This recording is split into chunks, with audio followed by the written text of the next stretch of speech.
Le protagoniste réfléchit à ses motivations. Il voulait simplement être quelqu'un qui pouvait aider les autres, tout comme son illustre père s'est battu pour protéger ce monde. Entouré par les sombres silhouettes de démons monstrueux, il est assis en méditation et ses pensées sont claires comme de l'eau de roche. Il n'essaie pas d'être un héros. Pendant ce temps, quelques heures plus tôt, la scène se déplace vers une ville où un haut clocher s'élève au-dessus de tous les bâtiments. Le protagoniste se souvient avoir voulu être le genre de personne capable de protéger les autres, tandis que des gens marchent dans les rues en contrebas. Puis dans sa chambre mansardée, le garçon est allongé dans son lit complètement épuisé. Une petite créature essaie de le réveiller, lui disant qu'il doit se lever, mais le garçon marmonne simplement qu'il est fatigué. Le texte révèle alors son identité. Julia Curtis, 13 ans, est étudiant de deuxième année à l'Académie des exorcistes dans la 3e cité barrière. Julia regarde par sa fenêtre le paysage qui s'étend au loin. Et voici le contexte. Il y a 150 ans, l'humanité a été vaincue par la race des démons et repoussée dans cette région où ils ont construit la cité barrière. La cité fortifiée se trouve sur un terrain surélevé entouré de montagnes. Et l'extérieur de la ville est voilé par un crépuscule sans fin contrôlé par de dangereux démons à l'apparence grotesque dont les silhouettes se dessinent de manière menaçante. Mais tout en vivant dans la ville, les humains tentent de lutter contre les démons du dehors en se renforçant et en s'entraînant à l'Académie des exorcistes. Julia se tient là dans son uniforme complet d'exorciste portant une cape blanche. Ils espèrent reconquérir la lumière dans les cieux enveloppés par le crépuscule. C'était aussi l'un de ses objectifs en tant qu'étudiant de l'Académie. Il baisse les yeux vers une photo encadrée sur son bureau montrant 2 personnes. Julia dit à sa mère et à son père qu'il doit y aller tout en regardant leurs photos. Son père était un exorciste, mais il est mort en combattant des démons quand Julia était jeune, et sa mère est décédée d'une épidémie à la même époque. Mais il ne se sentait pas seul pour autant, car son rêve était de devenir un grand exorciste, tout comme son père. Soudain, quelqu'un interpelle Julia. Un garçon aux cheveux en pique le salue, lui disant qu'il est content de faire équipe avec lui aujourd'hui. Le garçon se tient là avec 2 autres étudiants en uniforme d'exorciste, une fille coiffée d'un chapeau de sorcière et un type aux cheveux clairs.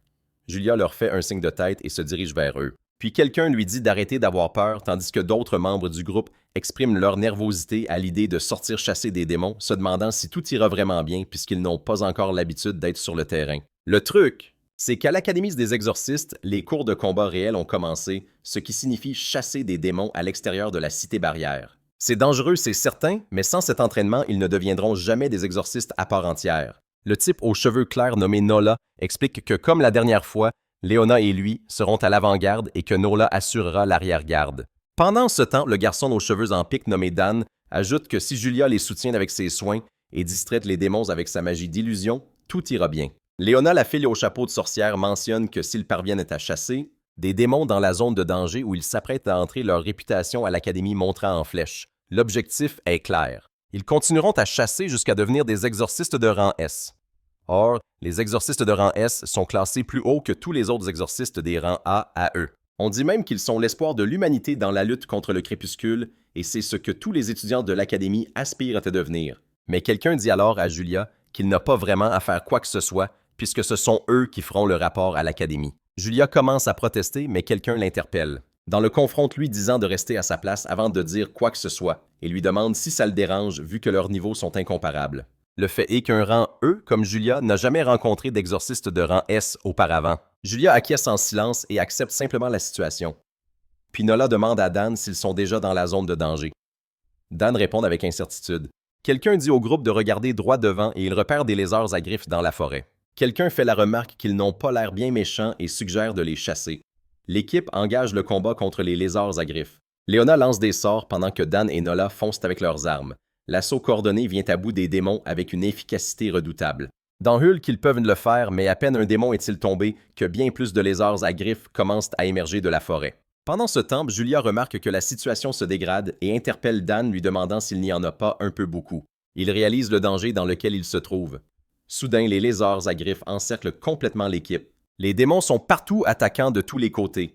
Les étudiants sont dispersés et submergés par le nombre de monstres qui foncent sur eux. Nola crie à Julia de l'attirer au loin et qu'ils frapperont par derrière une fois qu'il l'aura fait. Dan commence à protester, mais il crie ensuite qu'il n'y a pas le choix, sinon ils vont tous y passer. Dan accepte donc le plan à contre-cœur. Julia active sa magie de renforcement physique pour maximiser les capacités de son corps. Puis il fonce à une vitesse incroyable, se jetant sur la horde de lézards à griffes. Julia bondit dans les airs, affrontant les démons de front, utilisant sa magie d'illusion tout en attaquant. Les lézards à griffes réagissent aux effets de la magie pendant que Julia les combat de front. Pendant ce temps de loin, Dan, Nola et Leona regardent Julia attirer les démons. Mais la narration révèle alors ce qui s'est vraiment passé. Finalement, Dan et les autres se sont enfuis sans combattre et ne sont jamais revenus. Ses coéquipiers avaient décidé d'abandonner Julia pour s'échapper. Julia se dit qu'en vérité, il se doutait bien que ça arriverait un jour.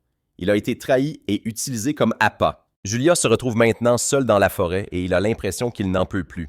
Il pense qu'il devrait rentrer, mais quand la trahison s'est produite, le choc a été violent. Un vide et une tristesse inexplicable lui envahissent la poitrine. Puis il remarque quelque chose et comprend ce qu'ils ont fait. Ils l'ont piégé à l'intérieur avec la horde de lézards à griffes grâce à la barrière magique de Leona. Il se rend compte qu'ils ont bien préparé leur coup pour monter ce piège. Julia se tient au bord de la barrière magique, sa cape flottant derrière lui, et la réalité de sa situation s'impose à lui. Il réalise que maintenant, il ne peut même plus faire demi-tour. La barrière le piège de ce côté avec les démons. Julia se demande combien de jours ont passé depuis. Retourner en ville ne semble plus possible. La seule chose qui occupe son esprit, c'est qu'il ne veut pas mourir. Il sait que le monde extérieur est dangereux. Le crépuscule est nocif pour le corps. Il songe à ce qui arrivera s'il reste ici plus longtemps. Son corps s'affaiblit au fil du temps. Et finalement, Julia s'effondre trébuchant et tombant par terre. Quelque chose l'attaque avec une force phénoménale. Son corps est violemment projeté dans les airs désarticulé comme une poupée de chiffon sous l'impact avant de s'écraser lourdement sur le sol rocheux. Le choc est brutal et sans pitié. Julia gît face contre terre à peine conscient. Il se demande comment il a bien pu en arriver là. Les visages de Dan, Nola et Leona défilent dans ses pensées le fixant.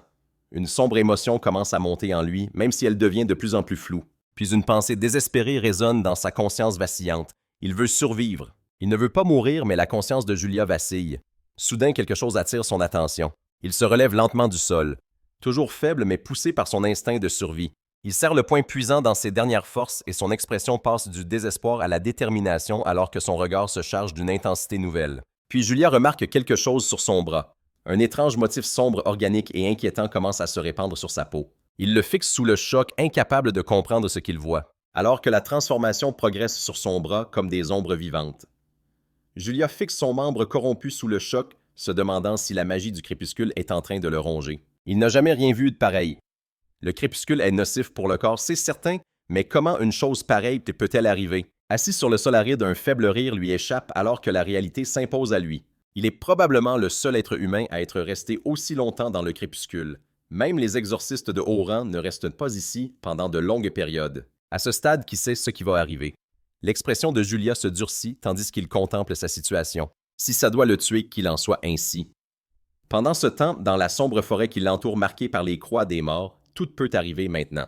Un démon gigantesque se dresse devant Julia. Un boss des lézards à griffes avec un corps musclé et grotesque, une gueule béante pleine de crocs et d'immenses ailes déployées au-dessus de lui. Julia pense qu'il va se faire dévorer, mais il réalise alors qu'il a faim lui aussi. Il se demande depuis combien de temps il n'a pas mangé. En même temps qu'il reconnaît la créature, c'est un boss des lézards à griffes. Il accepte la sinistre réalité, il est sur le point de se faire dévorer par cette chose. Le mot « mort » plane lourdement dans l'air. La sombre corruption s'étend sur le corps de Julia tandis que le désespoir menace de l'engloutir complètement. Il va mourir sans n'avoir rien accompli, sans avoir pu faire quoi que ce soit. Son visage commence à se transformer, ses yeux arborant d'étranges motifs en spirale à mesure que la corruption s'installe. Il voulait être quelqu'un qui aide les autres, pas un pion qu'on utilise. Mais ses jambes tremblent sous lui alors que la prise de conscience le frappe plus durement. Le démon rugit alors que Julia refuse de se laisser abattre. Il doit vaincre ce démon, mais il lui faut une arme. C'est alors qu'une idée le frappe. Peut-être pourrait-il en fabriquer une avec ses illusions, mais il se retient de rire devant l'absurdité de cette pensée. Après tout, ce n'est qu'une illusion. Puis il marque une pause attendant. Quelque chose fait tilt dans son esprit transformé. Le démon lui hurle de mourir ici même. Soudain, la main de Julia serre une lame qui ne devrait pas exister. Au même moment, son corps est déjà en mouvement. Il fonce en avant de la transformation se propageant sur son bras, tandis qu'il court et la lame semble bien réelle dans sa main. La magie d'illusion ne sert normalement qu'à faire diversion, mais pour une raison quelconque, Julia sent qu'il pourrait en faire bien plus. L'arme se matérialise plus complètement. De la fumée et de l'énergie tourbillonnent autour d'elle alors qu'il s'apprête à frapper. Julia lance son attaque contre le boss lézard à griffes. La lame le touche et le démon explose en 1000 morceaux. Sa forme massive se brise sous ce coup surpuissant. Julia se tient là victorieux. Son bras corrompu agrippe toujours l'arme qu'il a créée. Son visage affiche un mélange de détermination et de quelque chose de plus sombre. La transformation est achevée. Ce n'était que le début. La scène s'ouvre sur Julia victorieux, sa transformation corrompue achevée. Après avoir vaincu le boss lézard à griffes, les restes du démon gisent éparpillés sur les terres désolées. Puis un mystérieux personnage aux cheveux clairs et à la cape blanche apparaît tendant la main vers Julia. Le ventre de Julia gargouille et il réalise qu'il est mort de faim. Le personnage lui dit qu'il devrait manger. Une année passe.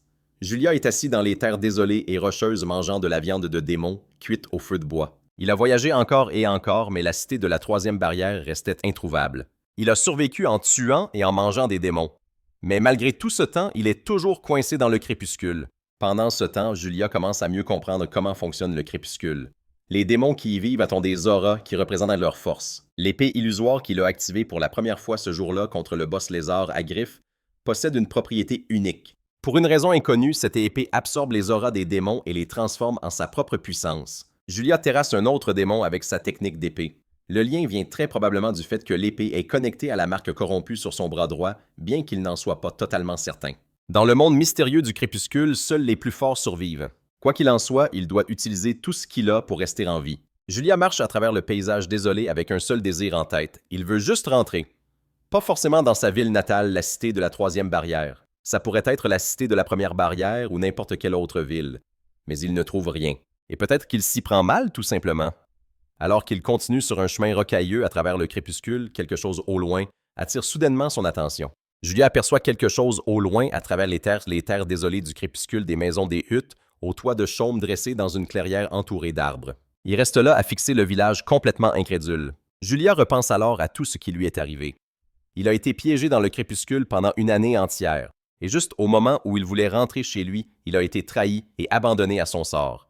Et maintenant, le voilà debout devant un village humain dans le crépuscule. Julia s'approche de l'une des huttes et lève les yeux vers l'entrée. La taille est absolument gigantesque. Il se rend compte que c'est complètement différent des nids d'espèces humanoïdes comme les gobelins qu'il a rencontrés en chemin. Ces constructions sont en fait jolies et bien bâties. Soudain, une grande silhouette en robe blanche avec une ceinture ornée apparaît demandant à Julia s'il est un invité. Les yeux de Julia s'écarquillent alors qu'il prend la mesure de la taille énorme du personnage. Des géants des nuages. Il se souvient d'avoir appris leur existence à l'académie.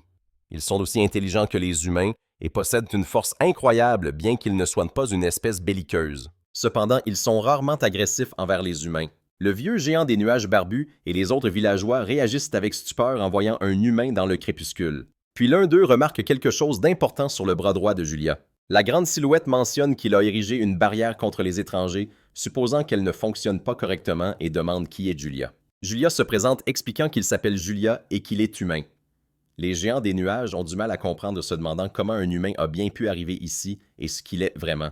Julia se demande si ces géants des nuages pourraient savoir quelque chose sur son bras corrompu, surtout qu'il semble connaître le terme « humain du crépuscule », une expression qu'il n'a jamais entendue auparavant. Les géants des nuages discutent de Julia le qualifiant d'humain du crépuscule, un terme que Julia n'a jamais entendu, ce qui l'amène à se demander s'ils savent quelque chose à propos de son bras corrompu. L'un des géants des nuages confirme cette classification, et Julia observe le grand géant des nuages barbus, devant lui remarquant qu'il a l'air bien plus fort que les autres et s'interrogeant sur ses défenses. Le géant barbu confirme le nom de Julia et se présente comme étant Edgar, le chef du village. Edgar dit à Julia de le suivre et lui souhaite la bienvenue au village. Julia suit Edgar à travers le campement tout en pesant le pour et le contre. Il ne peut pas vraiment refuser l'invitation et il ne détecte aucune hostilité de la part du chef. Mais tout de même, les géants des nuages sont de la lignée des démons, ce qui l'amène à se demander pourquoi ils semblent si habitués aux humains pour le moment. Il décide de suivre Edgar et de voir où cela le mène. Alors qu'il passe devant les huttes de chaume, Edgar dit qu'il comprend de la situation de Julia pour l'instant. À l'intérieur de la hutte d'Edgar, Julia est assis tandis qu'Edgar se tient debout dans sa robe blanche. Julia mentionne qu'il erre depuis 1 an depuis qu'il a quitté sa ville, ce qui n'est certainement pas anodin pour un humain, et demande si Edgar connaît l'existence de la cité barrière. Edgar confirme qu'ils la connaissent. Il explique que leurs relations avec les humains sont plutôt neutres. Puis Edgar révèle quelque chose d'intéressant. S'il se souvient bien, quelqu'un est apparu ici il y a environ 3 ans, et cette personne avait des marques rouges sur le bras, toutes comme Julia. Edgar explique que ces marques sont la preuve que Julia est un humain du crépuscule, la preuve qu'un humain s'est adapté au crépuscule. Julia a l'air bouleversée et demande si Edgar sait quoi que ce soit sur ces marques. Julia confirme que le crépuscule est toxique pour les humains, et Edgar explique qu'on les appelle les gens du crépuscule et que certains peuvent s'y adapter. Ceux qui vivent dans le crépuscule ont une capacité appelée le champ du crépuscule, et les gens du crépuscule sont les seuls à pouvoir y résister, du moins c'est ce qu'on dit. Julia assimile cette nouvelle information et réalise que ce doit être le secret derrière son épée invisible. Edgar admet que la cause et l'origine du crépuscule sont un mystère. Puis il demande à Julia s'il veut retourner dans les cités barrières. Julia confirme avec insistance que oui, mais il explique qu'il n'a aucune idée de l'endroit où il se trouve et que tout ce qu'il a fait, c'est errer sans but. Alors Edgar mentionne qu'il a une carte et lui propose de la lui donner s'il le souhaite. Julia réagit avec surprise, demandant s'il est sérieux. Edgar le confirme et Julia n'en croit pas ses oreilles. Mais Edgar demande alors si Julia accepterait de se battre avec lui.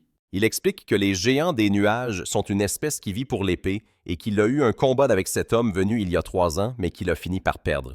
Edgar propose un combat singulier où ils utiliseront leurs arts martiaux au meilleur de leur capacité pour s'affronter. Si Julia accepte, Edgar lui donnera la carte et les livres qu'il a mentionnés précédemment, ainsi que des provisions et tout ce qui sera nécessaire pour son voyage. Julia réagit avec surprise à cette proposition soudaine. Il se dit qu'il n'a ressenti aucune hostilité depuis sa rencontre avec Edgar et qu'il peut donc lui faire confiance. Julia accepte le défi. Julia pense qu'il a de toute façon envie d'essayer son nouveau pouvoir, alors il accepte avec joie l'offre d'Edgar. Les deux se font face dans une zone dégagée, Julia se tenant prête avec son épée, tandis qu'Edgar est assis nonchalamment sur le sol. Edgar sort son énorme lame et rappelle à Julia que ce n'est pas un combat à mort.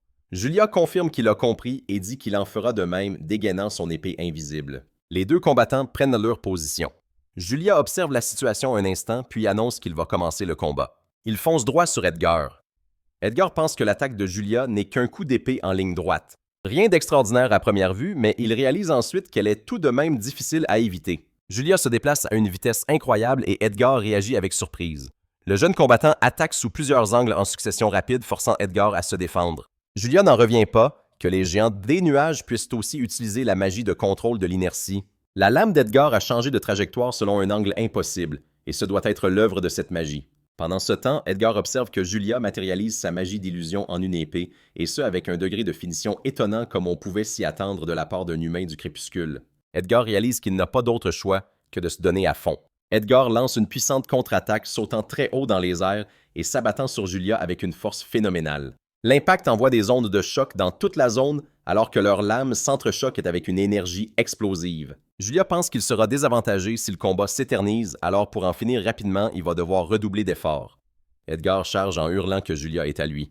La petite créature qui accompagne Julia observe le combat intense se dérouler. Julia peste alors qu'il est mis en difficulté par l'assaut écrasant d'Edgar. Puis Edgar lance une contre-attaque dévastatrice qui submerge complètement Julia. La lame du vieux géant des nuages s'abotte avec une force écrasante et Julia est violemment projetée en arrière. Le visage d'Edgar montre qu'il ne se retient plus. Julia se dit qu'il a réussi à pousser son adversaire à la négligence. Mais lorsque la poussière retombe, Julia admet sa défaite. Pendant ce temps, Edgar regarde son épée et s'interroge. Julia reconnaît qu'il s'est donné à fond à mi-parcours, mais qu'Edgar n'a pas du tout utilisé la moitié de sa force. Edgar dit à Julia que de toute façon, c'est lui qui a remporté le combat.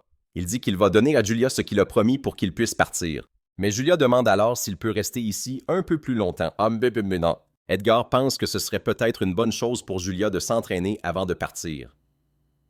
Julia explique que pendant 1 an, il a dormi dehors et qu'il n'arrêtait pas de se demander si en s'endormant, il se réveillerait un jour. Julia dit que la mentalité de la loi du plus fort s'est ancrée en lui. Alors pour pouvoir rentrer chez lui en toute sécurité, il veut devenir aussi fort que possible avant de partir. Edgar éclate de rire et félicite Julia.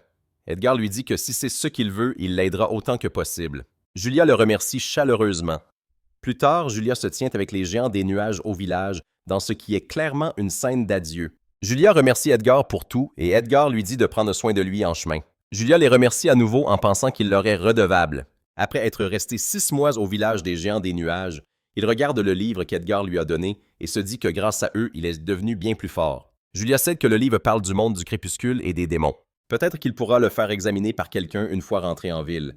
Puis l'idée de réellement retourner en ville lui traverse l'esprit. Il ne sait même pas où serait sa place s'il y retournait maintenant, mais honnêtement, c'est toujours mieux que d'errer ici pour l'éternité.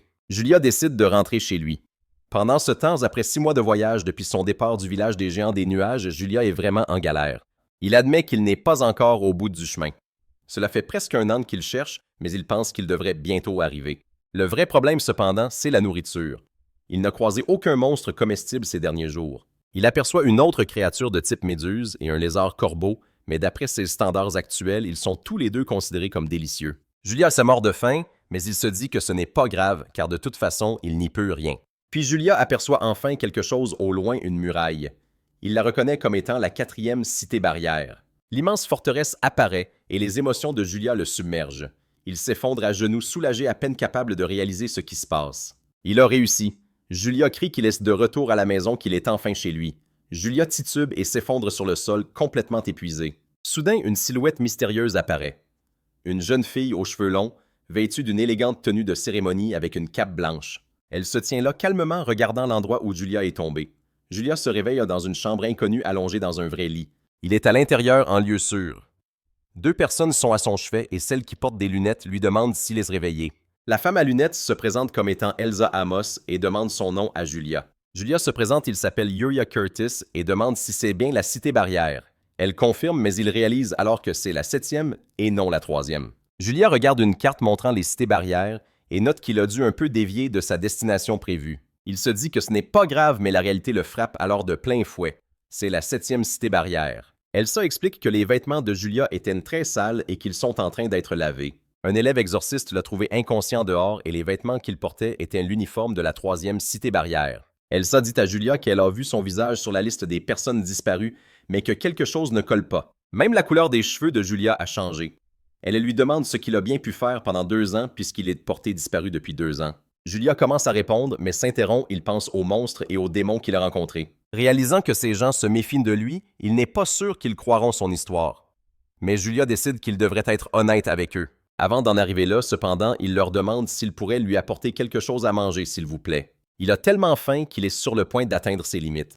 Pendant ce temps, Elsa appelle une certaine Sherry pour apporter des vêtements à Julia. La jeune fille aux cheveux longs répond par l'affirmative.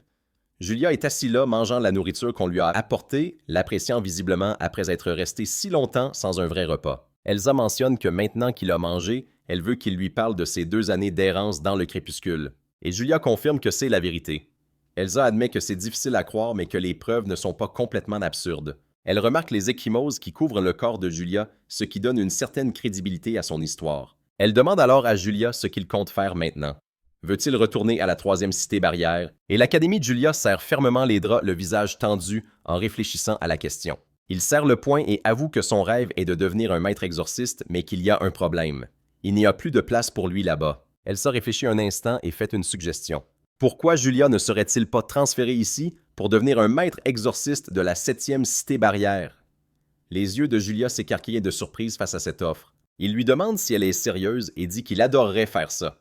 Elsa lui dit qu'elle serait heureuse de l'aider avec le transfert et admet qu'elle a tardé à se présenter correctement. Il s'avère qu'elle est la directrice de l'académie.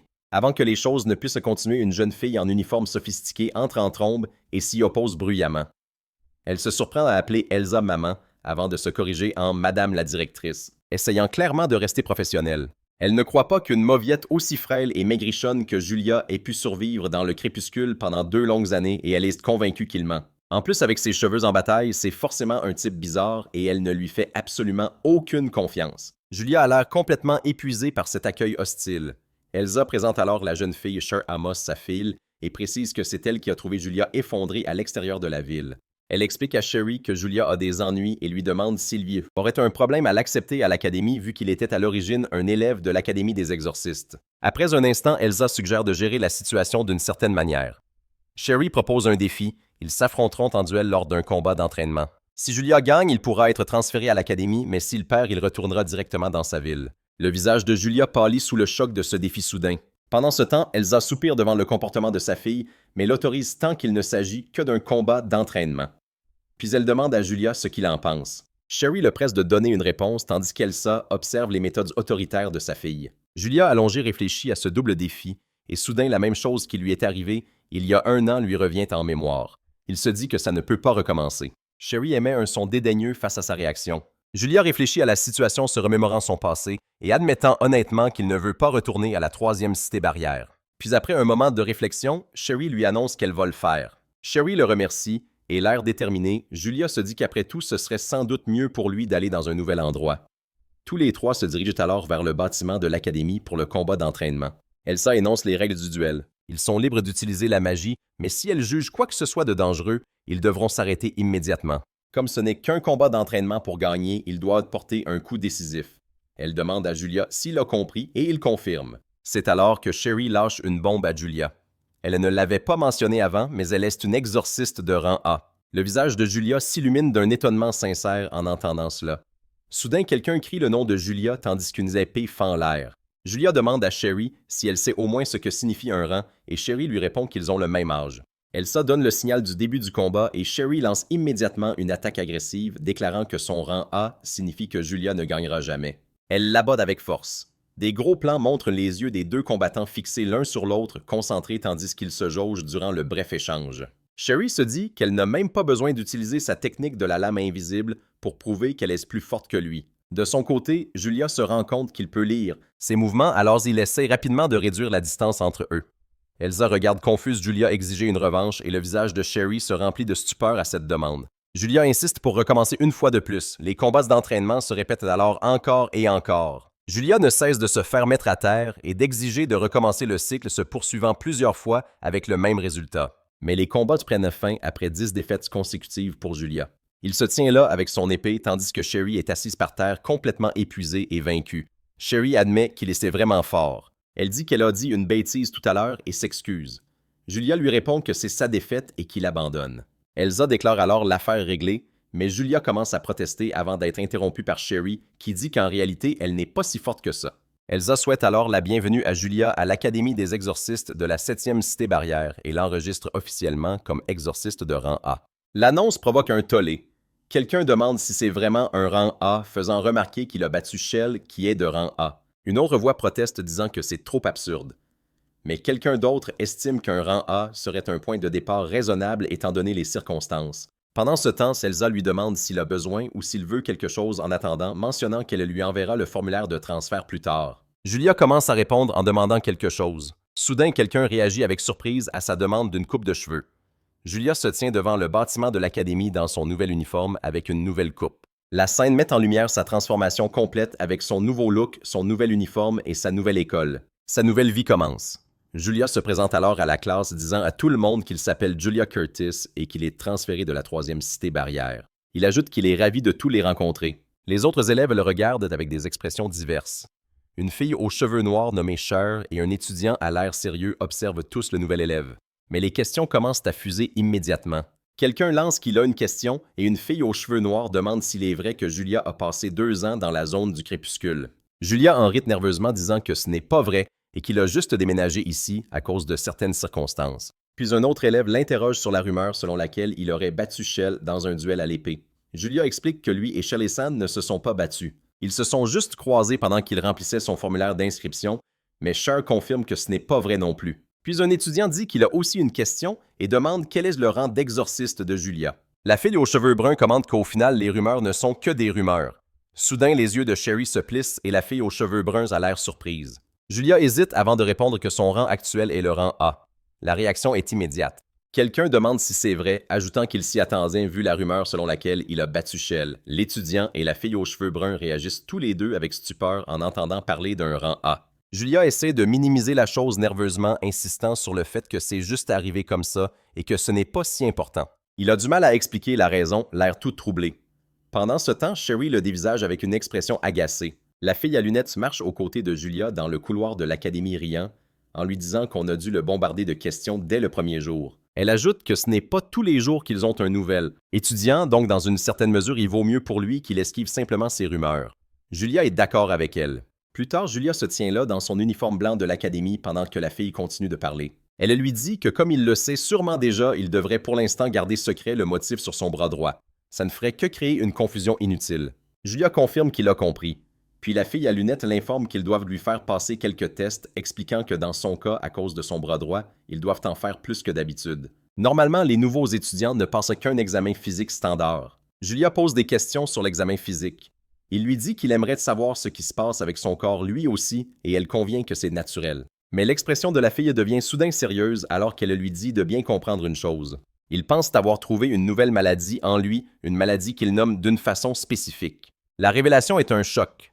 La maladie s'appelle le syndrome crépusculaire. Un plan dramatique montre le visage de Julia, son œil inhabituel bien visible, et la fille explique que la maladie en est déjà au 5e stade. Non, c'est même pire que ça. Elle poursuit en expliquant que le syndrome crépusculaire a été annoncé lors d'une conférence d'études scientifiques universitaires il y a environ 1 an et demi. Le crépuscule est nocif pour les humains, ce qui a été prouvé par des données sur l'avancement de son développement. Quand une personne normale atteint le 5e stade du syndrome crépusculaire, elle perd conscience et meurt lentement. Elle suppose que ça ne s'applique pas à Julia, cependant étant donné qu'il a passé les 2 dernières années dans cet état. Puis elle continue en disant qu'ici, ils appellent ça différemment. C'est la première fois que Julia entend le terme d'humain crépusculaire. Elle mentionne qu'ils ont également travaillé là-dessus. De plus, dans l'histoire que Julia lui a racontée l'autre jour sur les géants des nuages, il a mentionné la zone crépusculaire. L'œil de Julia s'écarquille alors qu'il réalise. Elle confirme ce qu'il vient de comprendre. La gravité de son état est équivalente à celle d'un exorciste de rang C. La fille explique que les exorcistes de rang S peuvent survivre dans la zone crépusculaire. Julia répond qu'il ne sait pas ce que les gens du village du géant des nuages lui ont dit, mais que de toute façon, en gros, on peut supposer qu'il est tout aussi capable qu'un exorciste de rang S. Elle lui dit qu'il est un être très précieux. Le poids de cette information pèse sur Julia alors qu'il marche dans les couloirs vides. Pendant ce temps, Julia a du mal à tout assimiler, se demandant quel genre de personne il est en train de devenir. La file mentionne qu'en plus, ils font des recherches sur les symptômes, ce qui est bien mieux que d'être face à un mystère complet. Ensuite, la fille montre à Julia son logement, lui disant que les dortoirs des étudiants sont tous pleins. Donc pour ce qui est de l'endroit où il va dormir, il y a une cabane dortoir vacante pour les professeurs et il devra s'y installer pour un moment. Julia regarde la chambre et se dit que c'est le paradis comparé à l'extérieur. Alors qu'ils se séparent dans le couloir, la fille dit à Julia qu'elle compte sur lui et lui demande de bien vouloir prendre soin de Shell pour elle aussi. Julia accepte lui disant à plus tard. Maintenant, Julia et Sherry se font face dans le couloir de l'académie. La tension entre eux est palpable alors qu'ils se regardent en silence. Sherry a les bras croisés regardant Julia avec une expression intense tandis que Julia a l'air nerveux, la sueur coulant sur son visage. Le face-à-face gênant continue un instant de plus. Dans la scène suivante, ils sont toujours là debout dans un silence complet. Sherry maintient sa posture sévère tandis que Julia bouge mal à l'aise. Un plan en version chibi montre à quel point le gamin est mal à l'aise en attendant de voir ce qu'elle va faire. Finalement, Sherry brise le silence et lui dit de venir avec elle un instant. La scène change pour montrer la tour de l'académie en arrière-plan alors qu'elle l'emmène quelque part. Puis Sherry tend à Julia des sandwichs très élaborés en lui disant « Tiens ». Julia les regarde totalement surpris, ne s'attendant manifestement pas du tout à ça. Ils finissent par s'asseoir ensemble sur un banc dans l'un des jardins de l'académie. Sherry explique que la nourriture est pour lui puisqu'il n'a probablement pas préparé son déjeuner de toute façon et qu'il n'a personne avec qui le partager. Les yeux de Julia s'emplissent de larmes alors qu'il la remercie. Émotionnellement, il est visiblement touché par ce geste après tout ce qui vient de se passer. Pendant que Julia mange, Sherry lui demande si elle peut lui poser une question sur le crépuscule. Julia accepte assez facilement tout en prenant une autre bouchée du sandwich. Sherry lui demande alors comment il a survécu et ce qu'il y mangeait. Julia répond que pour la nourriture, il mangeait généralement des monstres. Il explique qu'au début, c'était difficile, mais qu'il a fini par s'y habituer. Il y avait des grenouilles, des serpentes et des araignées qui étaient étonnamment délicieux une fois qu'il s'y est adapté. Julia lève son sandwich et lui dit que malgré tout, le mets le plus raffiné reste un simple plat comme celui-ci. Sherry fait la remarque que s'il est si fort, la seule chose dont il doit s'inquiéter, c'est la nourriture. Mais Julia la corrige en disant que ce n'est qu'après être allé dans le crépuscule qu'il est devenu fort. Sherry lui demande comment il a atterri dans le crépuscule. Julia explique qu'avant ça, il était un exorciste de rang E et un raté le plus bas classé de sa promotion. Sherry réagit avec incrédulité, ayant du mal à croire qu'il dit la vérité. Un silence s'installe tandis que Julia a l'air pensif. Puis Sherry mentionne qu'à l'académie, leur programme exige que les étudiants forment des groupes pour chasser dans des zones sûres. Julia confirme qu'il est au courant puis se révèle quelque chose de plus sombre. Une fois leur chef a décidé d'aller dans la zone dangereuse à la place. Des feuilles tombent autour d'eux alors que la conversation se poursuit. Julia poursuit son histoire expliquant qu'ils ont rencontré une tonne de monstres et que ses coéquipiers ont fini par l'utiliser comme appât. Sherry réagit choquée, complètement incapable de croire ce qu'elle entend. Mais Julia continue d'expliquer. En fait, ils l'ont piégé à l'intérieur d'une barrière magique pour attirer le monstre droit sur lui. Il pense que la barrière a disparu au bout d'une nuit ou peut-être de quelques jours, mais à l'époque, il ne supportait pas de rester dans un endroit pareil ne serait-ce qu'une seule nuit. Il n'a donc pas eu d'autre choix que de se mettre à errer. Après ça, le gamin s'est perdu et n'a pas pu retrouver le chemin de la maison. Malgré la lourdeur de l'histoire, Julia se contente de sourire en racontant tout ça. Julia l'explique assez franchement. Plutôt que d'utiliser une barrière pour que tout le monde s'en sorte vivant, il était plus simple et plus sûr de l'utiliser comme appât pour que les autres puissent s'échapper. Sherry réagit vivement à cela, disant que ce genre de choses est tout simplement inacceptable. Elle ajoute qu'ils auraient pu utiliser une barrière d'une autre manière ou quelque chose comme ça. Julia dit simplement que c'est ce qu'il en pense. Sherry lui demande s'il n'est pas frustré par ce qui s'est passé. Julia répond « Pas vraiment ». Il explique que pendant qu'il marchait à travers ce crépuscule vaste et effroyable, il était trop désespéré pour survivre, alors il a simplement arrêté de penser à eux. Plus tard, Julia est assise sur un banc avec Sherry dans le jardin. Sherry lui dit qu'elle pense comprendre comment il est devenu si fort, mais Julia répond que sa mentalité est complètement différente de la sienne, admettant que ce n'est pas vraiment ce qu'il pensait à ce sujet. Des feuilles tombent doucement, tandis que Julia explique qu'il n'a pas l'habitude de demander des faveurs comme celle-ci aux gens. Le jeune homme hésite un instant.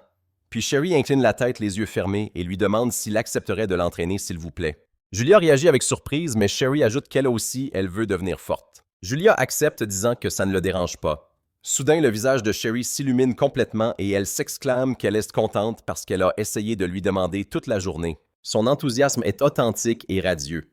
L'instant se fige sur son expression heureuse. Julia se dit qu'il y a quelques minutes à peine, il n'aurait jamais pensé que tout cela arriverait. Il se demandait quelque chose d'aussi banal que ce qu'il allait manger pour le dîner. Il dit à Sherry qu'elle peut commencer quand elle sera prête. Sherry le remercie avec un sourire radieux, lui demandant de bien vouloir prendre soin d'elle. Julia est frappée par l'éclat que peut avoir le sourire d'une fille. Il pense qu'il n'aurait jamais imaginé pouvoir la faire sourire de cette façon. Il veut chérir ce moment. Ce nouveau sentiment le rend si heureux. Plus tard dans la soirée, Julia traverse le campus de l'académie, l'air complètement épuisé. Il se fait la remarque qu'il est devenu assez tard car il s'est entraîné avec Sherry et a étudié pour ses cours. Il pousse un soupir de fatigue. Les bâtiments de l'académie se dressent derrière lui alors que la soirée s'installe éclairée par une étrange lueur au loin. Julia marche le long du chemin, sa silhouette paraissant petite en arrière-plan. Julia se crispe soudainement, sentant que quelque chose ne va vraiment pas. Il reconnaît immédiatement cette sensation. C'est une soif de sang. Son esprit s'emballe, se demandant s'il y a vraiment un monstre dans la ville, mais ça n'a aucun sens. Ses yeux s'écarquillonnent de réalisation et la sueur coule sur son visage. Ce n'est pas un humain normal, mais cette soif de sang est définitivement humaine. La sensation lui semble étrangement familière. Il lève les yeux et la reconnaît le crépuscule. Julia se met en position de combat alors qu'une voix lui parle depuis l'ombre, admettant qu'ils ont pensé à le tester avec une attaque surprise, mais ajoutant que ce n'est tout simplement pas leur style. L'homme barbu se tient prêt, son épée levée, déclarant qu'il affrontera Julia de front. Pendant ce temps en bas, le visage de Julia est crispé et en sueur alors qu'il observe depuis le sol, tandis que l'homme barbu s'adresse à lui en l'appelant Julia Kun avec un sourire confiant. L'homme barbu fait face à Julia, son épée dégainée, maintenant sa déclaration de se battre de front. Pendant ce temps, la tension monte alors que Julia observe avec de grands yeux se préparant au défi. Julia exige de savoir qui il est, mais l'homme barbu lui dit simplement avec un grand sourire que s'il est encore en vie, dans quelques secondes, ils le lui diront. Les yeux de Julia s'écarquillent d'effroi et avant qu'il ne puisse réagir, l'homme termine sa phrase alors que les deux combattants s'élancent. L'homme barbu et Julia s'affrontent à toute vitesse, leurs armes se rencontrant dans un échange féroce. L'impact envoie des ondes de choc dans l'air alors que les deux combattants se repoussent l'un l'autre avec une détermination intense. L'homme barbu lance ses attaques avec amusement commentant « Regarde-moi ça! » Tu es doué. Julia peine à se défendre clairement, prise au dépourvu par l'habileté de l'homme. Puis l'homme barbu annonce qu'il va jouer avec lui encore un peu. Et Julia réalise le danger, reconnaissant que ce type est sérieux et pensant qu'il est dangereux. L'homme barbu continue d'avancer avec une frappe puissante lui disant de prendre ça. Mais Julia a du mal à se défendre, reconnaissant qu'il est trop fort. Soudain, l'épée de l'homme barbu s'envole de sa main, tournoyant dans les airs avec un claquement. Il réagit avec choc et confusion alors que les deux combattants se figent. Une silhouette féminine vêtue de blanc apparaît entre eux dans la clairière de la forêt. Elle déclare calmement que ça suffit, mettant fin au simulacre de combat. Claudia interpelle Gilles, lui rappelant qu'il a littéralement dit lors de la réunion que ce devait être une attaque surprise. Gilles s'excuse, admettant qu'il voulait juste tester Julia en face à face. Mais bon, le gamin a réussi le test de toute façon. Pendant ce temps, Julia lève les yeux vers les deux exorcistes de rang S, ne sachant absolument pas qui sont ces gens. La femme se présente, elle s'appelle Claudia. Puis l'homme barbu s'excuse d'avoir été si brusque et se présente comme étant Gilles. Julia trouve le nom de Gilles familier, bien que Gilles admette qu'il n'est pas aussi connu que l'exorciste légendaire. Ensuite, Gilles révèle que lui et Claudia sont tous deux des exorcistes de rang S. Le visage de Julia se fige sous le choc alors qu'il assimile l'information, mais Gilles continue expliquant qu'ils sont là pour l'emmener rencontrer l'exorciste de rang S numéro 1, Cyrus. Tout va beaucoup trop vite pour Julia. Gilles demande si c'est trop soudain, tandis que Julia proteste que tout cela arrive bien trop rapidement. Il leur dit d'attendre un moment. Claudia s'excuse pour Gilles qui a une case en moins, disant qu'elle va tout expliquer, mais Gilles réagit simplement avec confusion. L'inquiétude de Julia est cependant évidente car ils savent exactement qui il est. Claudia révèle alors qu'ils ont gardé un œil attentif sur Julia depuis son arrivée. Et après avoir recueilli des informations, les exorcistes de rang S ont pris une décision. Ils ont même eu un aperçu de son combat à l'épée contre Jerry. Claudia a demandé à Julia d'en parler à Cyrus. Pendant ce temps, l'esprit de Julia s'emballe. Tout arrive trop soudainement, ce qui est assez habituel pour lui à ce stade. Pourtant, il comprend pourquoi il garderait au moins un œil sur lui, étant donné sa situation. Mais ses pensées se tournent alors vers la figure légendaire qu'il est sur le point de rencontrer. L'exorciste de rang S, Cyrus. Le premier des 12 exorcistes de rang S, l'humain le plus fort encore en vie, le héros du crépuscule. Son nom est bien connu, mais seules quelques personnes ont réellement vu son visage. Julia se demande ce qu'une personne comme lui pourrait bien lui vouloir. Finalement, Julia les suit et ils arrivent à une maison modeste. Gilles et Claudia lui disent au revoir de la main, lui disant qu'ils le reverront plus tard. Mais Julia réalise avec surprise qu'il va y entrer seul. Sur le seuil, une femme avec des lunettes et des cheveux noirs l'accueille. Elle interpelle Julia. Julia s'excuse disant qu'il semble l'avoir fait attendre. La femme lui dit de ne pas s'inquiéter et l'invite à s'asseoir pendant qu'elle prépare du thé. Elle est contente qu'il soit venu. Julia demande alors où est Cyrus. La femme répond calmement. Soudain, les yeux de Julia s'écarquillent en de stupeur alors qu'il réalise la vérité et demande si c'est elle Cyrus. Elle confirme que c'est bien elle. Elle comprend sa surprise admettant qu'il s'attendait probablement à quelqu'un d'un peu plus féroce. Elle se présente comme étant Cyrus et salue Julia. Cyrus mentionne que Julia semble avoir du mal à croire que c'est vraiment elle. Apparemment, c'est une réaction qu'elle a souvent disant que c'est ce que les autres disent aussi. Pendant ce temps, Julia se dit qu'elle a l'air bien trop normale par rapport à ce à quoi il s'attendait. Puis Cyrus admet qu'elle devrait peut-être avoir l'air un peu plus féroce ou quelque chose du genre. Et pour être honnête, c'est assez difficile à croire. Elle mentionne nonchalamment qu'elle a mis beaucoup de sucre dans le thé. Ils s'assoient tous les deux à table et Cyrus se présente à nouveau formellement. Premier rang des exorcistes de rang S tendant sa main sur la table. Julia la serre lui disant qu'il est également très heureux de la rencontrer. Mais soudain, la poignée de main s'intensifie avec une vague de puissance spectaculaire entre eux. Le visage de Julia se tord complètement sous le choc alors que cette force terrifiante émane de la paume de Cyrus et son esprit s'emballe en essayant de comprendre l'ampleur colossale de son pouvoir magique. Cyrus reste calme derrière ses lunettes. Elle reconnaît qu'il n'y a aucune hostilité de la part de Julia et c'est précisément pour ça qu'elle peut sentir sa puissance si intensément. À ce stade, il n'y a plus aucun doute. Tenant toujours sa main, Cyrus dit à Julia que selon elle, cela prouve qu'elle ne ment pas. Julia s'excuse s'il lui a fait peur. Cyrus lui dit alors qu'il devrait passer aux choses sérieuses. Elle va droit au but. Julia reste là immobile pendant que Cyrus lui fait son offre. Elle veut qu'il devienne un exorciste de rang S. Julia semble perplexe tandis que Cyrus sourit et lui explique qu'elle a jugé qu'il était assez puissant pour en devenir un. Cyrus lui demande s'il est contre cette idée. Puis elle rit et admet que ce n'est pas facile pour lui non plus. Pendant ce temps, l'esprit de Julia n'arrive plus à suivre, complètement dépassé par les événements, tant les développements inattendus ont été nombreux. À table, Cyrus explique que l'une des raisons de sa présence est aussi de nouer une relation avec lui. Et comme elle est sûre qu'il le sait déjà, ils ne peuvent pas le laisser livrer à lui-même car il est plutôt particulier. Julia analyse la situation, comprenant enfin ce qui se passe réellement. Un maître exorciste de rang S essaie de le recruter. En d'autres termes, si par malheur il devenait un ennemi de l'humanité, Cyrus veut le convaincre de rejoindre leur camp avant que cela n'arrive. Voilà le véritable enjeu de toute cette histoire. Plus tard, Julia est allongée dans son lit chez Cyrus, les yeux fixés sur le plafond, ses pensées dérivant vers son rêve d'enfance, devenir un exorciste de haut rang comme son père. Mais maintenant que ça se concrétise, quelque chose cloche.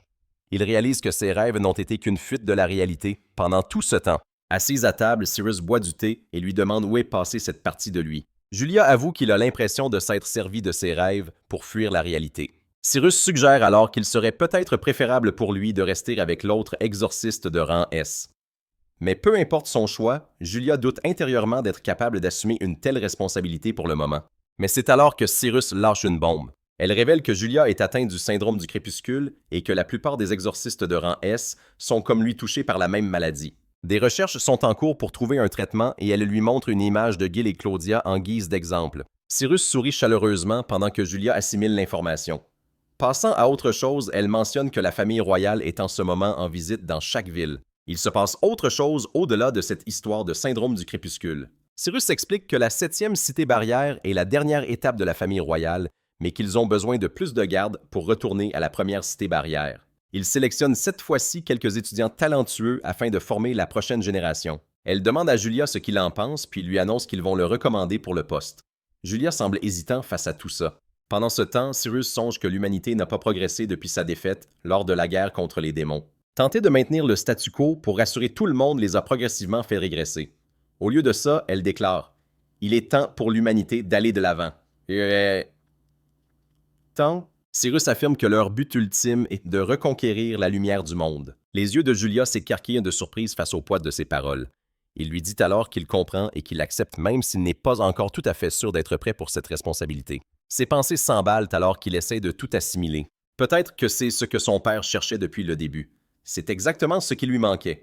La silhouette d'un personnage portant un chapeau traverse son esprit. Pendant ce temps, Julia se tient là vêtue de la longue tenue blanche des exorcistes de rang S. Son expression est déterminée. Il déclare qu'il peut assumer le rôle d'exorciste de rang S, mais Cyrus dit à Julia que de son point de vue, à elle, il aura besoin d'au moins un compagnon solide. Julia répond que c'est pour cette raison qu'il est prêt à lui faire confiance. La scène change pour un paysage crépusculaire sombre avec une seule lumière au loin. Cyrus lui souhaite la bienvenue et Julia la remercie. À l'extérieur d'un bâtiment de l'académie, Julia digère les informations. Il veut devenir un exorciste de rang S et se rassure en se disant qu'il peut y arriver.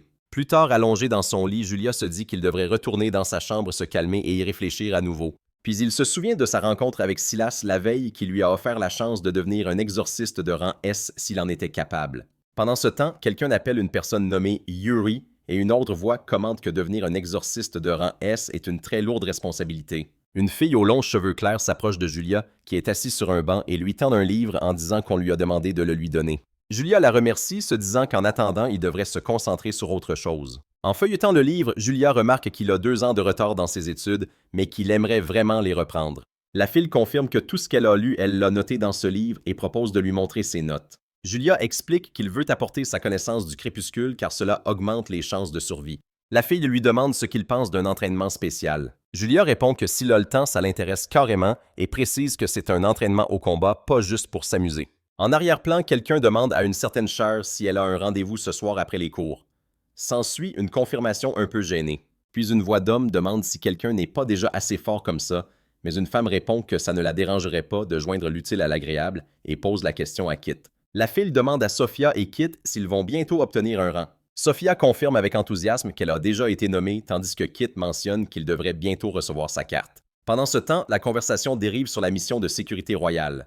La fille précise que ce n'est pas juste une rumeur, mais que c'est bien vrai. Quelques élèves de l'école ont été sélectionnés pour assurer la sécurité de la famille royale. Un homme déclare avec assurance qu'il est certain qu'ils le choisiront. Et une femme est d'accord disant que c'est une chance d'être dans une autre ville barrière. Julia regarde le bâtiment et se rappelle que ce n'est pas une simple excursion.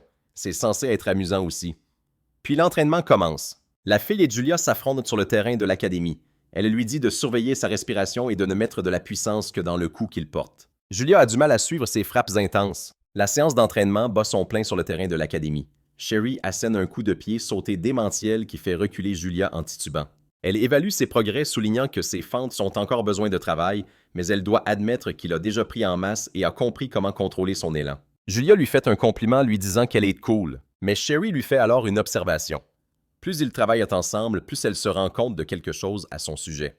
Elle lui dit que si quelqu'un est cool, c'est bien lui car il pense différemment et possède des capacités incroyables. Puis elle l'appelle Yuri. Pendant ce temps, l'entraînement se termine et quelqu'un mentionne qu'il devrait probablement rentrer car on dirait que la pluie arrive. Julia observe Sherry remarquant qu'elle devient nettement plus forte. Il comprend que prendre conscience de la force d'un adversaire devient fondamentalement une partie de sa propre puissance. Il reconnaît que Sherry apprend aussi ce pouvoir. Elle le remercie. Puis sortie de nulle part, elle lui pose cette question. Peut-elle utiliser sa salle de bain aujourd'hui? Elle l'appelle à nouveau Yuri. Julia est complètement sous le choc. Sherry explique rapidement que la salle de bain du dortoir des filles est en réparation et qu'on leur a promis de la réparer pour demain, donc tout le monde doit survivre aujourd'hui. Elle ajoute qu'elle est tellement en sueur en ce moment, c'est dégoûtant. Cher précise bien qu'elle va juste prendre un bain et avertit Julia de ne pas se faire de film. Julia dit qu'il a compris. Sherry rétorque qu'elle n'imagine rien du tout. Julia la rassure en lui disant que ce n'est pas grave. La pluie commence à tomber et quelqu'un suggère qu'il rentre avant qu'elle ne s'intensifie.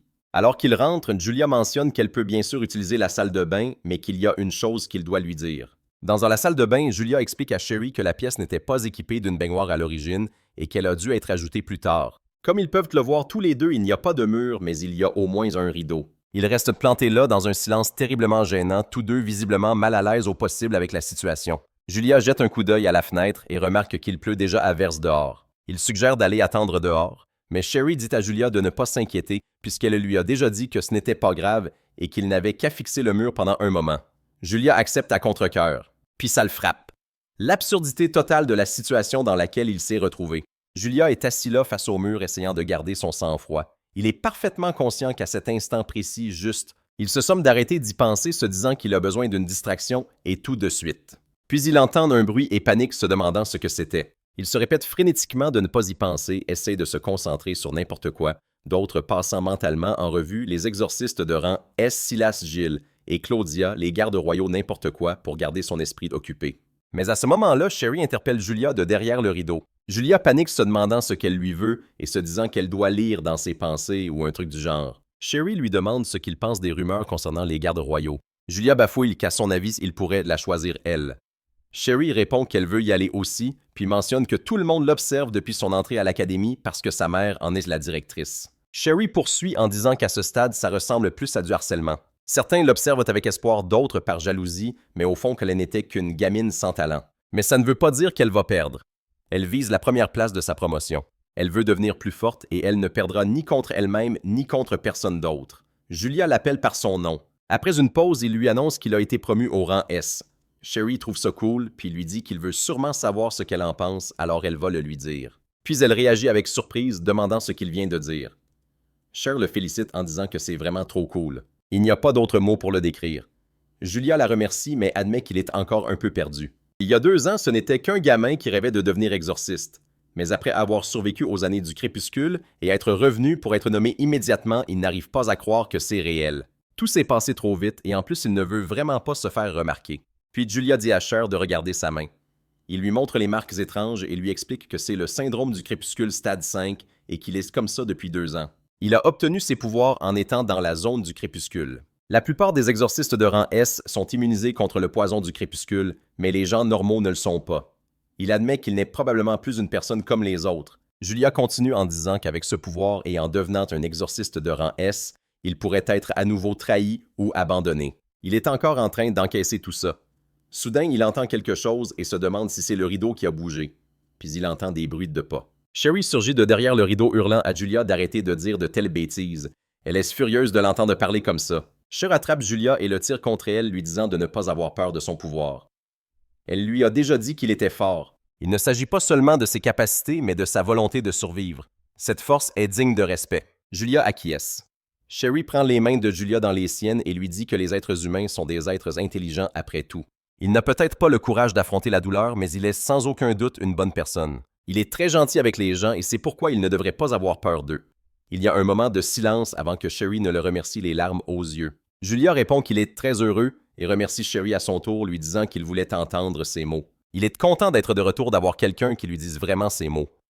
Sherry dit à Julia qu'il n'a plus besoin de dire des choses aussi étranges. Elle le sent. Il sera la lumière qui peut pourfendre ses ténèbres. Puis Sherry rit gênée et dit « Ça devient embarrassant ». Julia se contente de la regarder tandis que Sherry termine hésitante. Bon, eh bien alors, ouais. Soudain, elle réalise la situation dans laquelle il se trouve. Julia lui dit « D'accord, alors retourne-toi. Retourne-toi. » Il n'a toujours pas pris son bain.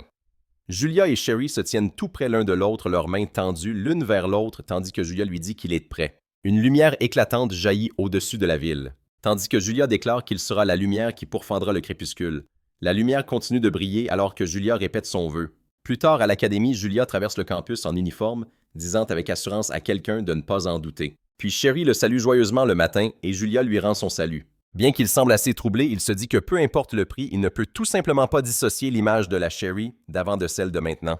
Une étudiante souhaite le bonjour à Sherry et Julia. La jeune fille aux cheveux clairs s'excuse pour la veille, disant que c'est juste qu'il s'est passé des choses. Julia essaie d'assumer la responsabilité, disant que c'est à lui de s'excuser. Mais Sophia, une fille aux cheveux foncés, les dévisage un instant avant de demander ce qu'ils ont bien pu faire tous les deux la nuit dernière. Après avoir souhaité le bonjour à Sophia, quelqu'un demande à la fille aux cheveux clairs de lui raconter sa première fois plus tard. La fille aux cheveux clairs proteste que rien ne s'est passé et qu'elle n'est pas idiote. Alors que Julia insiste frénétiquement sur le fait qu'il n'a rien fait, quelqu'un réagit avec stupeur, demandant de quoi il s'agit. Sophia explique qu'ils étaient tout le temps ensemble. Après des excuses, il y a soudain une scène d'action où quelqu'un est projeté dans les airs. Puis Kit apparaît pointant du doigt et expliquant qu'il a son entraînement matinal. Quand on lui demande ce qu'il fait si tôt le matin, il répond que c'est pour la sélection de la cour royale. Quelqu'un lui dit que c'est encore loin et il confirme que ce n'est qu'un entraînement. Julia dit qu'il veut s'entraîner aussi dur que possible. Kit répond qu'il veut monter en grade, c'est pourquoi il a décidé de commencer maintenant. Il leur assure qu'il ne sera pas en retard en cours. Une des filles est d'accord avec lui. Quelqu'un propose de l'aide et Julia se demande ce que Silas a bien voulu dire par là. Les deux filles souhaitent une bonne chance à Kit. Pendant ce temps, des étudiants se rassemblent autour d'un tableau d'affichage pour regarder les nouvelles annonces. L'annonce révèle que les rangs de la cour royale vont être rejoints par Sherry et que son partenaire sera désigné par un duel. Quelqu'un s'exclame avec surprise qu'il s'agit d'un duel entre Yuri et Kit. Julia demande à son maître ce que cela signifie. L'instructeur lui dit qu'il sait déjà ce que ça veut dire, mais propose de tout reprendre et de lui expliquer quand même. Un instructeur explique que la composition actuelle requise pour l'escouade est d'un garçon et d'une fille. Elle note que choisir une fille a été facile puisque Sherry est maintenant la meilleure, mais choisir un garçon s'est avéré beaucoup plus difficile. Pendant ce temps, lors de la réunion, les factions et le représentant du roi étaient complètement divisés. Un camp était en faveur de Yuri et l'autre soutenait Kit. Dans le couloir, Julia marche flanquée de 2 étudiantes. L'instructeur poursuit en expliquant qu'il se demandait comment choisir le candidat le plus apte parmi les deux et qu'ils ont finalement décidé de s'en remettre au résultat d'un duel. Elle leur rappelle qu'il n'y a aucune restriction sur le style de combat, mais qu'ils ne doivent pas oublier que ce n'est pas un vrai combat. Plus tard, Julia et Sherry se tiennent près d'une fenêtre. Soudain, Silas surgit de nulle part expliquant que c'est pour cette raison qu'il voulait s'excuser auprès de Yuri. Julia semble complètement prise au dépourvu par cette visite inattendue. Julia salue Silas et Sherry réagit avec un choc total, confirmant que Silas est bien celui dont il venait de parler. Silas lui retourne son salut d'un air décontracté. La situation est ensuite expliquée à travers une illustration comique qui montre comment les opinions divergentes se sont affrontées. En tant que membres de la famille royale et membres de la faction, ils avaient chacun des points de vue différents. Comme l'a dit le directeur Amma un peu plus tôt, les avis sont partagés. Silas mentionne qu'il doit également parler à l'autre membre. Il dit ensuite à Julia qu'ils le feront ce soir, mais Julia refuse dans un premier temps. Silas explique que les représentants de la monarchie partiront plus tôt que prévu, le duel doit donc avoir lieu aujourd'hui. Il propose d'essayer de le reporter si Julia n'est pas prêt, mais Julia refuse fermement. Leurs mains se rapprochent l'une de l'autre tandis que Silas dit à Julia qu'il compte sur lui. Silas lui demande de venir au terrain d'entraînement après les cours et Julia accepte. Silas leur dit que ce sera tout. Julia se tient dos aux spectateurs tandis que Silas et Sherry restent invisibles. Sherry dit à Julia qu'elle espère qu'il comprend les efforts que cela implique. Pendant ce temps, une autre fille observe la scène avec une expression déterminée. Après le départ de Silas, Julia se dit que Kit doit probablement s'en rendre compte aussi. Il admet que s'il n'était pas apparu à l'improviste aujourd'hui, c'est Kit qui aurait été choisi. Puis Sherry l'interpelle doucement. Julia déclare vouloir montrer à Kit ce dont il est capable. Il est toujours désolé pour ce type, mais en même temps, il est bien décidé à atteindre le rang S. Pour cette raison, il n'y a pas de place pour le doute sur ce qui doit être fait. Pendant ce temps, Sherry le regarde avec un sourire chaleureux. Sur le terrain d'entraînement, Kit et Julia se font face avec le bâtiment de l'Académie visible en arrière-plan. Silas s'avance et explique les conditions du duel. L'arme de prédilection est une épée en bois, mais la magie est totalement autorisée. La condition est simple. L'un d'eux doit l'emporter. Kit prend une profonde inspiration, trouvant clairement la situation inattendue. Julia dit alors à Kit qu'il fera de son mieux et Kit répond qu'il est prêt lui aussi. Julia acquiesce. Quelqu'un observe depuis la touche tandis que Kit charge son épée en bois à la main en criant pendant son assaut. Silas leur crie de commencer. Les deux combattants se ruent l'un sur l'autre avec leurs épées en bois. Une énergie magique jaillit entre eux lorsqu'ils s'affrontent. Julia observe attentivement les mouvements de Kit. Soudain, Kit active sa magie de la terre, créant une barrière de sol. Julia reconnaît la technique et réalise que Kit utilise une barrière de sol pour renforcer sa défense. Les deux combattants s'entrechoquent avec une force redoutable, leurs épées se rencontrant dans un choc puissant. Pendant ce temps, Julia et Kit se font face à travers un immense mur de terre que Kit a érigé entre eux. Julia remarque que la pétrification a rendu les coups de Kit bien plus puissants. Il comprend que Kit attaque en se cachant derrière le mur. Et soudain, Julia comprend la stratégie. Il fonce épée en avant en déclarant qu'il peut trouver Kit même s'il se cache. Le mur de terre commence à se fissurer et à s'effriter sous l'assaut de Julia se brisant avec une force spectaculaire. Julia perce les défenses de Kit et le repousse d'un coup puissant. L'impact envoie Kit voler tandis que Julia maintient la pression. Mais Kit retrouve son équilibre debout au milieu du terrain rocheux que sa magie a créé. Il déclare qu'il ne laissera pas Julia gagner si facilement, puis explique que sa forteresse de terre n'est pas seulement son bouclier, mais aussi son arme. Il insiste sur le fait que ce n'est pas juste un mur. Kit lance sa contre-attaque utilisant sa magie de la terre de manière agressive et déclarant qu'elle va écraser Julia. Pendant ce temps, Julia reste en position basse et concentrée, reconnaissant que la technique de Kit est plutôt cool et notant qu'il s'agit d'un tir de précision. Mais malgré l'attaque imminente, Julia affirme qu'il ne va pas perdre. Julia dévie alors les projectiles de terre de Kit avec son épée en bois, bloquant l'attaque avec des mouvements précis tandis que de multiples fragments de roche volent dans les airs et que sa lame les tranche. Julia reste concentrée et déterminée alors que des débris de l'attaque déviée s'éparpillent autour de lui. Soudain, Julia perce les défenses de terre de Kit avec une puissante frappe ascendante. L'impact fait voler en éclats les barrières de roche restantes, envoyant des débris partout. Kit est projeté en arrière par la force brute de l'attaque de Julia. Sur la touche, Sherry observe la scène tout comme Kit. En analysant les capacités de Julia, elle remarque qu'il contrôle une quantité phénoménale d'énergie et la transforme en arme. Mais il doit y avoir une limite à tout ça. Elle se dit que la stratégie est d'attendre le bon moment et de frapper là où il est vulnérable. Kit analyse toute la situation et réfléchit bien et se rend compte que Julia est en fait plutôt coriace et qu'il doit commencer à contre-attaquer s'il veut avoir une chance. Mais finalement, Kit s'avoue vaincu. Julia se tient là victorieux, respirant bruyamment tant le match a été intense, tandis que Sherry observe toute la scène depuis le côté près du bâtiment de l'académie. Pendant ce temps, quelqu'un demande si l'épée est la capacité spéciale de Julia. Julia confirme qu'il l'a déjà utilisée pour affronter le crépuscule. Une autre personne note que c'est efficace contre le crépuscule, mais se demande ce qui se passerait si un démon arrivait. Quelqu'un d'autre intervient ajoutant que c'est aussi efficace pour la magie ordinaire. Puis une autre voix qualifie tout ça de pathétique et suggère de faire simple. Kit dit à Julia d'y aller et de montrer à tout le monde ce dont il est capable. Julia le remercie avec enthousiasme. Kit lui répond que la prochaine fois, c'est lui qui gagnera. Lui dit à plus tard, et Julia conserve son calme, tandis que Kit s'éloigne du terrain d'entraînement. Cher commente que Julia et Kit s'entendent bien.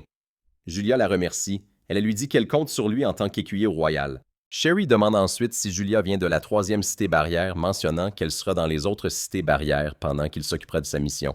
Elle lui dit qu'ils lui donneront un programme détaillé plus tard et lui dit à bientôt. Julia pense à la 3e cité barrière, son ancien foyer. En réfléchissant à sa situation, Julia se dit que penser à sa maison est peut-être naturel, mais qu'il a changé depuis. Il a commencé une nouvelle vie dans un nouvel endroit et s'est fait des amis. Il est donc temps de s'occuper du présent, ce qui est le plus important pour le moment. Julia a l'air déterminée. En attendant, il doit faire ses preuves dans sa mission d'écuyer. Debout devant de la forteresse dans sa cape blanche d'écuyer, Julia regarde la famille royale se préparer à partir après son inspection. Il a été affecté au service d'écuyer et songe à la rapidité avec laquelle ce jour est arrivé. Un énorme véhicule blindé se trouve devant eux. Une pièce impressionnante d'ingénierie magique. Julia regarde la machine Mago avec émerveillement tandis que quelqu'un explique que l'engin est alimenté par la magie. Il s'agit en fait d'un grand mannequin doté d'une barrière magique maintenue par un mage de haut rang. Et bien que la traversée des montagnes soit dangereuse, grâce à cette machine, elle peut être surmontée. Le lendemain matin arrive et une étudiante salue Julia d'un bonjour. Julia lui répond « C'est Sherry ». Pendant ce temps, Silas, Sophia et Kit sont également là. Julia est surpris de voir Sophia et Kit présents. Célis intervient pour expliquer que ces deux-là ont également été choisis comme écuyers. Apparemment, la veille, les officiels ont décidé qu'il fallait plus de monde pour travailler plus vite, alors Célis a été appelé pour les escorter. Kit confirme qu'il a été appelé aussi. Quelqu'un mentionne d'apporter un bento pour qu'ils puissent tous manger ensemble, et Julia est très enthousiaste à cette idée. À l'intérieur de la machine, Mago, une assistante aux cheveux sombres et portant des lunettes, annonce qu'ils vont bientôt partir et demande à tout le monde de bien vouloir s'asseoir. Julia prend sa position. L'assistante commence à guider le groupe royal, leur disant de venir par ici et demandant aux autres de faire de la place. Le groupe comprend la princesse Léane dans sa robe élaborée et Tyra ainsi que d'autres membres de l'équipe d'écuyers. Julia dit à la princesse Léane de prendre soin d'elle. La princesse Léane le remercie chaleureusement souriant à l'échange, mais la scène change soudainement.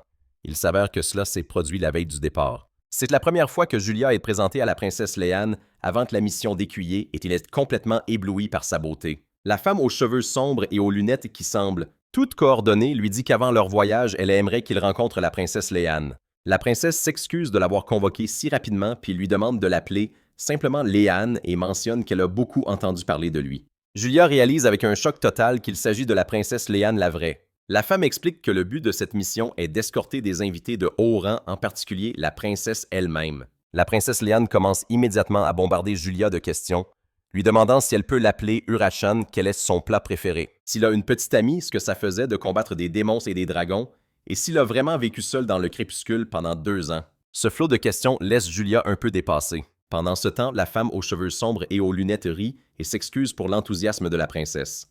Julia répond nerveusement que ce n'est pas grave. Puis la femme aux lunettes aborde un sujet plus sérieux. Elle mentionne quelque chose appelé le syndrome du crépuscule et explique que la raison pour laquelle elle a présenté Julia à la princesse est liée à cette condition. Un gros plan montre l'œil de la princesse Léane, alors que la femme révèle que la princesse peut sentir le pouvoir destructeur du crépuscule en Julia. La femme demande à Julia s'il voit un inconvénient à ce que la princesse l'examine.